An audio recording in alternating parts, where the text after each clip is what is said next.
The late Jurassic sun beat down on the clay-rich soil, baking it hard. A young Monolophosaurus, known as Mujhy for the distinct structure of his cranial crest, walked cautiously towards a familiar watering hole. The air was thick with the scent of damp earth and cycads. He was not yet fully grown, his body lean and his movements still carrying the awkwardness of youth. His crest, however, was already prominent, a striking feature that caught the light. He lowered his head to the rust-colored water, his throat moving rhythmically as he drank. The water was a temporary relief from the constant heat. The sound of heavy footsteps made him look up.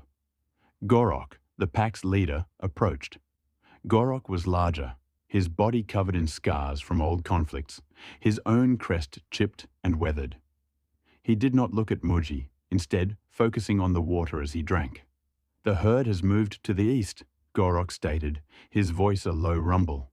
"The hunting will be difficult." From behind a cluster of ferns, Sauna, another pack member, appeared. Her gaze was fixed on the distant tree line. "The forest is quiet. The small ones are hiding. We must be patient." Mujhy listened, his eyes scanning the environment. He could see the tracks of smaller dinosaurs in the mud, recent and clear. He understood their words. Survival depended on reading these small signs. The three dinosaurs stood together for a moment, a temporary alliance bound by shared need, before turning as one to move back into the cover of the trees, their hunt beginning. The pack moved through the dense undergrowth, their forms low to the ground. They had tracked a group of Dryosaurus to a small clearing. Gorok took the lead position, with Sauna flanking right. Mujhy was directed to circle left, his role to prevent any escape in that direction. He found a spot concealed by tall ferns and settled into a crouch, his muscles tense. He could see the herd browsing, their heads bobbing as they fed. The only sounds were the rustle of leaves and the occasional call of a pterosaur overhead. The attack began without a sound. Gorok erupted from the foliage, a burst of coordinated motion. The herd scattered instantly, a blur of panicked movement. Sauna cut off the easiest escape route, herding the prey into a tighter group. The plan was working. One of the smaller Dryosaurus, confused and terrified, bolted directly towards Mujhy's position. Its path was erratic, but its speed was no match for the theropod's reaction. As it passed his hiding spot, Mujhy lunged. It was not a graceful pounce, but an effective one. His body collided with the smaller dinosaur, and the struggle was over quickly. Gorok and Sauna finished their pursuits and approached. Gorok looked at Mujhy's kill, then at Mujhy himself. "You held your position," Gorok noted, his tone neutral. It was not praise, but it was not criticism. It was a simple acknowledgement of a task completed. For Mujhy, in the harsh calculus of survival, that was enough. He had contributed. He had eaten. Food was a constant point of tension. As the pack fed on a recent kill, Kral, a male larger and more aggressive than Mujhy, pushed his way forward. He deliberately shouldered Mujhy aside from a prime piece of meat.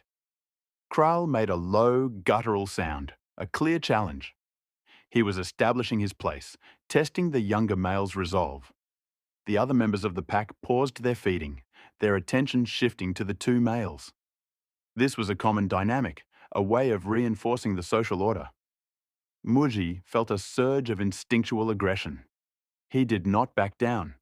He stood his ground, lowering his head and emitting a deep, resonant huff, the sound amplified by his crest.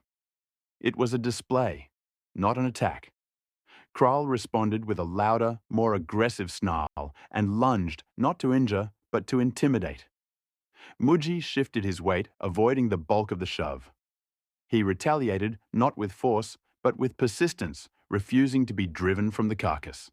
He darted forward and managed to secure a portion of the meat, pulling it away. The confrontation ended as quickly as it began. Kral, having made his point and finding Mujhy more resilient than expected, returned to his own feeding with a final, dismissive snap of his jaws. Mujhy kept his peace, his heart still pounding. He had not won a fight, but he had defended his right to feed. In the world of the pack, that was a significant step. Weeks passed, and the environment began to change. The rains came less frequently. The lush greenery started to thin, and the watering holes shrank. The large sauropod herds that once shook the ground were gone, moving to wetter regions. The pack was forced to adapt, to hunt smaller, quicker prey over a wider territory. During a long patrol, Mujhy found himself separated from the others. He came across a narrow canyon he had not seen before. The wind whistled through its peculiar rock formations, creating a low, constant hum. He explored the area cautiously, his senses alert. He noticed that the acoustics here were different. His own footsteps seemed louder, his breathing echoed slightly. It was a place of heightened senses. He spent time there, not out of a plan, but because it was a new part of his territory to memorize. Knowledge of the land, its hiding places, its paths, its resources, was another form of strength. When he returned to the pack, he carried with him the memory of that canyon's layout. It was just another piece of information, another potential advantage in the endless struggle to find the next meal, in a world that was becoming progressively drier and more challenging. The drought worsened. The pack's traditional territory could no longer sustain them. The decision to move was not made in a meeting.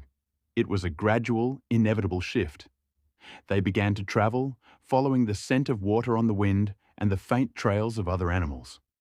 They encountered another predator, a lone Ceratosaurus, guarding a small, muddy water source.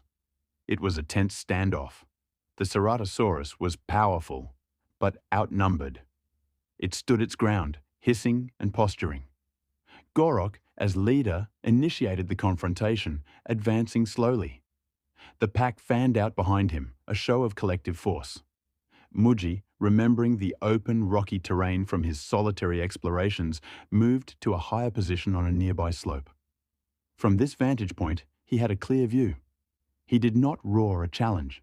Instead, he shifted his weight, dislodging a cascade of small stones and pebbles. The clattering noise drew the Ceratosaurus's attention upward, breaking its focus on Gorok for a critical second. In that moment, Gorok and Sauna advanced another few steps, tightening the circle. The message was clear. The cost of holding this ground was too high. With a final, frustrated bellow, the Ceratosaurus turned and retreated into the brush, conceding the water. The pack drank deeply. In the ensuing silence, Gorok looked from the water to Mujhy, still on the slope, and then to the vast, unknown land ahead. Their survival now depended on this kind of cohesion and the utilization of each member's instincts. Mujhy descended to join the others. There was no ceremony, no crowning. There was only the shared, unspoken understanding that they would face the challenges of this new territory together.